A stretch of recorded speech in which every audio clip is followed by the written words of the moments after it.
పిల్లల అసెంబ్లీలోనూ రాజకీయాలే. విజ్ఞానయాత్రగా ఉండాల్సిన మాక్ అసెంబ్లీలో విద్వేషాలు. ఎమ్మెల్యే అసెంబ్లీ రాకపోతే ఏం చేయాలి? స్పీకర్ అయ్యన్న. రాజకీయాలు స్వోత్కర్షతో సీఎం ప్రసంగం. పిల్లల సభ భేష్. ఇది ఎల్లో మీడియా. అమరావతిలో ఆసక్తికరంగా విద్యార్థుల మాక్ అసెంబ్లీ జరిగిందని వాళ్ళు రాసుకున్నారు. ఆడుకుందామనుకుంటే ఆట స్థలాలు లేవు అధ్యక్ష అని మాక్ అసెంబ్లీలో విద్యార్థులు చెప్పారట. ప్రతిధ్వనించిన ప్రజా సమస్యలు. ఇవన్నీ కూడా ప్రజాశక్తి వాళ్ళు రాశారు. సంక్షోభాలను అధిగమిస్తేనే విజయాలు అని చెప్పి చంద్రబాబు గారు అన్నారట.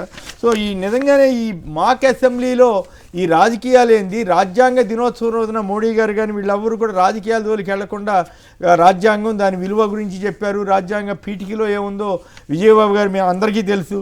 కానీ దానికి విరుద్ధంగా వ్యవహరిస్తూ నిన్న రాజ్యాంగ దినోత్సవం జరిపితే అంబేద్కర్ స్మృతివనాన్ని వీళ్ళు లులు మీద ఉన్న శ్రద్ధ అంబేద్కర్ స్మృతివనం మీద లేదంటూ జడాశ్రావణం వీళ్ళంతా వెళ్ళి అక్కడ అసలు అపరిశుభ్రత వ్యవహారం ఇవన్నీ ఈ మధ్యకాలంలో చాలా రచ్చ జరుగుతున్నా కూడా ప్రభుత్వం పట్టించుకోవట్లేదు. నిజంగా వీళ్ళకి రాజ్యాంగం మీద అంబేద్కర్ గారి మీద గౌరవం ఉంటే ఇలా చేస్తారా?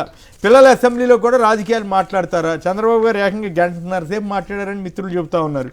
సో దీని మీద మీ కామెంట్ ఏమిటి? అంబేద్కర్ పట్ల నిజంగా వీరికి గౌరవం ఉందా? చిత్తశుద్ధి ఉందా?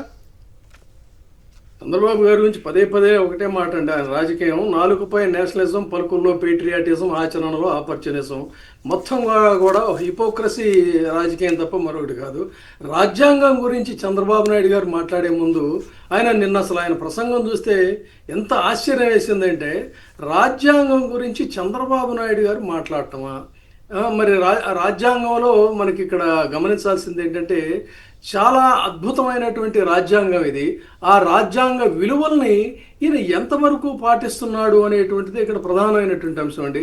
ఎందుకంటే ఆర్టికల్ 10th షెడ్యూల్ ఏం చెప్తా ఉంది? ఆర్టికల్ 10 ఏం చెప్తా ఉంది? Party anti defection bill, party ఫిరాయింపుల నిరోధక చట్టం గురించి ఆ రాజ్యాంగం చెప్తా ఉంది. ప్రజలు ఎవరినైతే గెలిపిస్తారో వాళ్ళు ఖచ్చితంగా దానికి బద్ధులై ఉండాలి. కాదన్నట్లయితే వాళ్ళు రాజీనామా చేయాలన్నప్పుడు వైసీపీలో ఉన్నటువంటి 25 మంది ఎమ్మెల్యేలని గంపగుత్తగా ఈయన కొనుక్కున్నప్పుడు ఇది ఏ రాజ్యాంగం ఎంతకు వస్తుందనేది చెప్పాలి. ఆయన కష్టపడి వృద్ధాప్యంలో తిరిగి ఊరు వాడ ఎండనక వాననక ఎన్టీ రామారావు గారు రాజ్యాధికారాన్ని చేపడితే ఏ రాజ్యాంగబద్ధంగా ఈయన ఆ అధికారాన్ని కైవసం చేసుకున్నాడో అది పిల్లలకి చెప్తే బాగుంటుంది. అదేవిధంగా రాజ్యాంగం పరిస్థితి ఏంటంటే, పోలీస్ అంటే ఏంటంటే law and order. Police is equal to law and order. కానీ police is equal to party and order అనేటువంటి విధంగా దాన్ని మార్చివేసినటువంటిది ఏ రాజ్యాంగంలో ఏ షెడ్యూల్లో ఉందనేటువంటిది చెప్పాలి. తర్వాత పాలకులు ఎప్పుడూ కూడా మామూలుగా పాలకులు వీళ్ళు సగటు జనాల్లో ఆశలు ఉంటాయి, ఆకాంక్షలు ఉంటాయి, ఆవేశాలు ఉంటాయి, అసంతృప్తి ఉంటుంది. వాళ్ళు ఖచ్చితంగా ప్రభుత్వం మీద వ్యక్తం చేస్తుంటారు. ప్రజాస్వామ్యంలో డిసెంట్ నోట్ అనేటువంటిది it is absolute right of the public. So వాళ్ళు దీని మీద ఆగ్రహం వ్యక్తం చేస్తారు, అసంతృప్తి వ్యక్తం చేస్తారు. దానికి సమాధానం చెప్పాల్సినటువంటి బాధ్యత, ఓరిమి, సహనం అనేటువంటిది పాలకులకు ఉంటుంది. రాజ్య హింస అనేటువంటిది అల్పజీవుల మీద, నిస్సహాయుల మీద, ఈవెన్ జర్నలిస్టులైనా సరే వాళ్ళు ఆర్థికంగా కానీ లేకపోతే రాజ్యాన్ని ఢీకొనేటువంటి శక్తి వాళ్ళకు ఉండదు, ఆ అక్షరాల్లో ఉంటుంది. అటువంటిది వాళ్ళ మీద అక్రమ కేసులు పెట్టడం, ఆ మహిళల మీద అర్ధరాత్రి వెళ్ళి తీసుకుపోయి అక్రమ కేసులు పెట్టడం, భార్యాభర్తలు ఇద్దరు రోడ్ల మీద వెళ్తూ ఉంటే వాళ్ళని ఏ చట్టం లేకుండా సివిల్ డ్రెస్సులు వెళ్ళిపోయి అరెస్టులు చేయడం. ఏ రాజ్యాంగం, అంబేద్కర్ రాసినటువంటి రాజ్యాంగంలో ఏ షెడ్యూల్లో ఎన్ని అంశాలన్నీ ఉన్నాయో అనేటువంటిది చెప్పాల్సినటువంటి అవసరం ఉంది. ఇంత దారుణంగా రాజ్యాన్ని అడ్డగోలుగా ఇష్టారాజ్యం కింద ఆ పేజీలు చించి ఛిద్రం చేస్తున్నటువంటి చంద్రబాబు నాయుడు గారు అధికారంలోకి వచ్చిన వెంటనే, మరి ఆంధ్రప్రదేశ్ ప్రజలందరూ గమనించారో లేదో తెలియదు కానీ విజయవాడలో ఉన్న ప్రజలందరూ గమనించారు. ఒక స్మృతివనం అనేటువంటిది, అంబేద్కర్ స్టాట్యూ పరిసరాలన్నీ కూడా లైట్ల కాంతులతో బ్రహ్మాండంగా ఉన్నటువంటి, నేను కూడా పుస్తకావిష్కరణలకు చాలా కార్యక్రమాలకు అక్కడ వెళ్తే దాన్ని పూర్తిగా చీకటిమయం చేశారంటే మీ అంతరాంతరాళాల్లో ఎంత ఆయన పట్ల వ్యతిరేక భావం ఉంది, రాజ్యాంగం పట్ల మీకు ఏమాత్రం గౌరవం ఉందనేది చిహ్నం. తర్వాత ఈ మధ్య మనం చూసాం అదంతా పాచి పట్టిపోయి ఆ ఎంప్లాయీస్కి జీతాలు ఇవ్వకుండా అతి ఘోరాతి ఘోరంగా దాన్ని తయారు చేయటం అనేటువంటిది. ప్రజాస్వామ్య దేవాలయానికి ఒక ప్రతీకగా అక్కడ ఒక విగ్రహం ఉంటే మీకు ఇష్టం లేకపోతే లేకపోవచ్చు, కానీ మీ ఇంట్లో విగ్రహం కాదు, అది ప్రభుత్వానికి సంబంధించింది. సో ప్రభుత్వ పరంగా అక్కడ కనీసం మాత్రం అంత స్థాయిలో పోనీ 100 లైట్లు మీరు పెట్టకపోతే 1 లైట్ అన్నా పెట్టాల్సినటువంటి అవసరం ఉంది. అది కూడా లేకుండా అంబేద్కర్ని అతి దారుణంగా అవమానించినటువంటి మీరు ఈ రోజున రాజ్యాంగం గురించి పిల్లలకి పాఠాలు ఎలా ఉద్బోధిస్తారండి? ఈ పాఠాల్లో మరి ఆయన అన్నాడు కదా స్పీకర్ గారు, ఆయన కూడా చెప్పాల్సింది ఏది, యాంటీ డిఫెక్షన్ లాని ఉల్లంఘించవచ్చా, తర్వాత అడ్డగోలుగా ఒక లౌకిక పార్టీలో లేకపోతే లౌకిక దృష్టి ఉంటుంది, ప్రజాస్వామ్య దృష్టి ఉంటుంది, ఆ పార్టీలతో అంటగాగి మరుసటి రోజు ఇంకోసారి ఇంకో పార్టీతో చేయటం, ఆ తర్వాత ఇంకో పార్టీకి చేయటం, అధికారమే పరమావధి, ప్రజాసేవే పరమావధి. అసలు రాజ్యాంగం అనేటువంటిది పుస్తకమా, రాజ్యాంగం అనేటువంటిది ప్రజలకు ఇచ్చినటువంటి హక్కు, వీటన్నిటి గురించి కూడా ఎక్స్ప్లెయిన్ చేయాల్సినటువంటి అవసరం ఉంది. అవేమీ లేకుండా అట్లాగే అదే దాంతోపాటు ఎమ్మెల్యే సభకు రాలేదంటున్నారు, పక్కనే చంద్రబాబు గారు 2 ఏళ్ల పాటు రానాయని పెట్టుకుని ఈ చెప్పాడండి. మీరు అంటే మామూలుగా వైసీపీ వాళ్ళను మనబట్టాళం ఏమనుకున్నామంటే ఆయన మాట్లాడింది జగన్మోహన్ రెడ్డి గురించి అని, కానీ జగన్మోహన్ రెడ్డి గారి కంటే ఒక స్టెప్ వెనక్కి వెళ్ళినప్పుడు అసలు అసెంబ్లీకి ఎగ్గొట్టి నేను ఇంకా అసెంబ్లీకి రానని చెప్పినటువంటి వ్యక్తి ఎవరంటే చంద్రబాబు నాయుడు గారు. ఎన్టీ రామారావు కూడా వెళ్ళలేదండి, కార్యక్రమం ఎన్టీ రామారావు కూడా వెళ్ళలేదు అంతకుముందు 2 ఏళ్ళు. అందుకనే తదాస్తు దేవతలు ఆయనతో అలా పలికించారు. మనం దీన్ని ఇలా అర్థం చేసుకోకూడదు, ఆ వాస్తవాన్ని వాస్తవంగానే అర్థం చేసుకోవాల్సిన అవసరం. రెడ్ బుక్ రాజ్యాంగం మీద ఉన్న ప్రేమ, అలాగే ఈ మామూలు అంబేద్కర్ రాజ్యాంగం మీద, కనీసం అంబేద్కర్ విగ్రహం మీద కూడా లేదనుకోవాలి. Thank you. ఇక సెస్సులు వేసి రోడ్లు వేస్తారట, మీరు మాట్లాడారు దీని మీద. సార్ యాక్చువల్గా నిన్న అంటే 4 గంటల పాటు రాజ్యాంగ మాక్ అసెంబ్లీ చేశారు.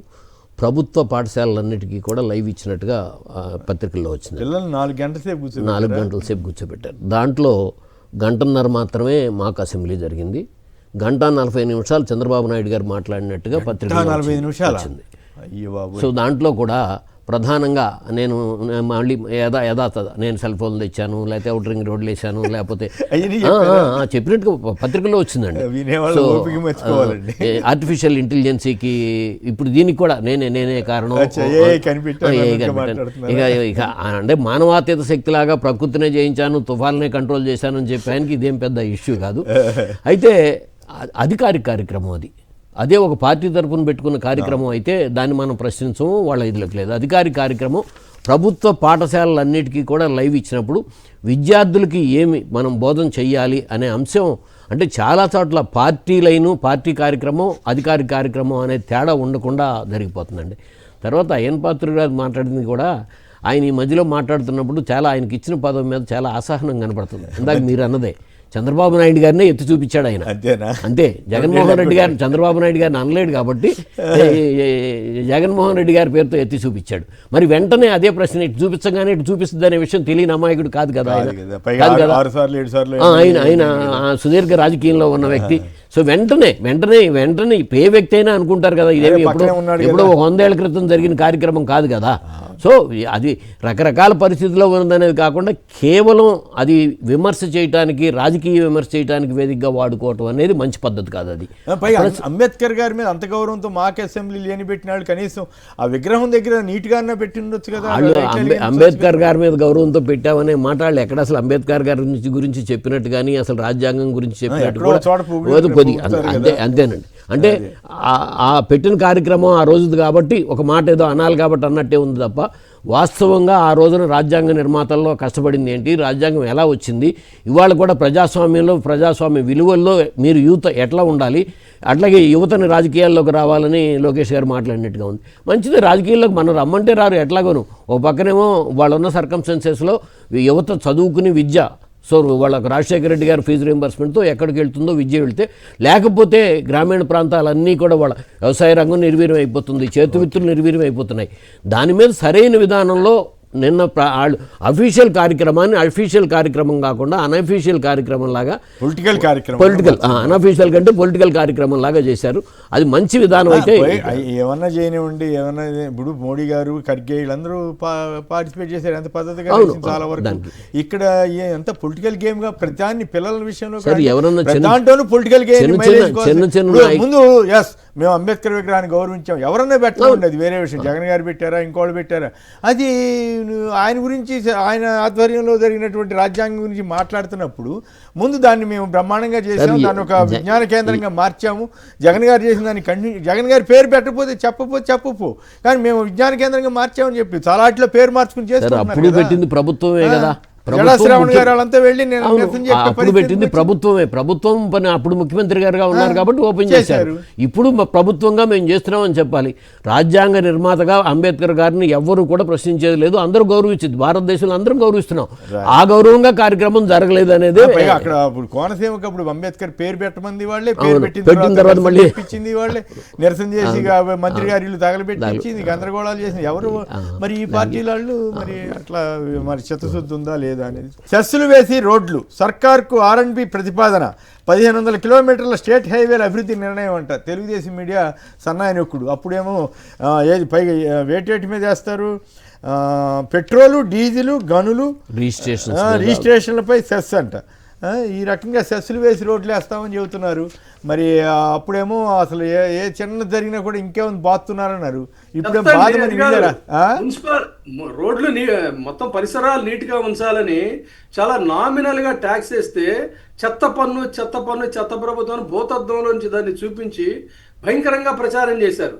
మరి చెత్త ఎత్తడానికి కనీస మాత్రపు పన్ను వసూలు చేస్తానన్నప్పుడు ఇంత భారీ స్థాయిలో దొడ్డిదారిన సెస్సుల పేరుతో మరి వీళ్ళు ఎలా వేస్తారండి? దానికి సమాధానం చెప్పాలి.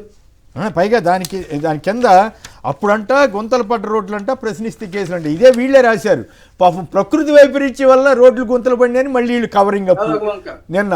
ఇవాళేమో దానికి సెస్సులు వేసి అంటే వీళ్ళు గ్రౌండ్ ప్రిపేర్ చేస్తున్నారు మనుషులు, ఏపీ ప్రజల్ని. మీరు ఈ బాధుడు తప్పదు, మరి జనం చంద్రబాబు గారు చాలా ఇబ్బందులు పడుతున్నారు, కష్టపడుతున్నారు, అందుకని మీరంతా మళ్ళీ డీజిల్ మీద మేము సెస్ చేస్తారు, మీరు భరించాలన్నట్లుగా వీళ్ళు చెబుతున్నారు. అంతే నాగిరెడ్డి గారు. సార్, ఎన్నికల ముందు చంద్రబాబు నాయుడు గారు కొత్త పన్నులు వేయం, సంపదను సృష్టించి మేము ఈ రాష్ట్రాన్ని అభివృద్ధి చేస్తాం, జగన్మోహన్ రెడ్డి గారు అమలు చేసిన ప్రతి సంక్షేమ పథకాన్ని అమలు చేస్తాం, దాన్ని మరింత పెంచి అమలు చేస్తాం, మరింత మందికి అమలు చేస్తాం. కానీ వాస్తవంగా వచ్చిన తర్వాత ఇప్పుడు దీంట్లోనే తెలిసిపోతుంది ఎన్నిటి మీద సెస్ అండి. ఇప్పుడు విజయబాబు గారు చెప్పినట్టుగా మున్సిపాలిటీల్లో చెత్తగని చెప్పి ఒక వెహికల్ పెట్టి, అది సెంట్రల్ గవర్నమెంట్, అవునండి central government Chandrababu Naidu nominal దీని మీద పెడితే దాన్ని చేసుకొచ్చారు. ఇప్పుడు మొత్తం ఎన్నిటిలో కనబడితే అన్నిటి మీద కూడా పన్నులు వేసేదానికే ఇదిలోకున్నారు సెస్లు. ఇందాక మీరు చెప్పిందే నేను కూడా చూశానండి నిన్న. అంటే ప్రకృతి వైపరీత్యాల మూలంగా రోడ్లు గుంటలు పడిపోయినాయి అని చెప్పి ఇప్పుడు మాట్లాడటం, అంతకుముందేమో పాలు పోసి కూడా రోడ్లు మేము చెత్తుకునేటట్టుగా ఉన్నాయని చెప్పి మాట్లాడటం.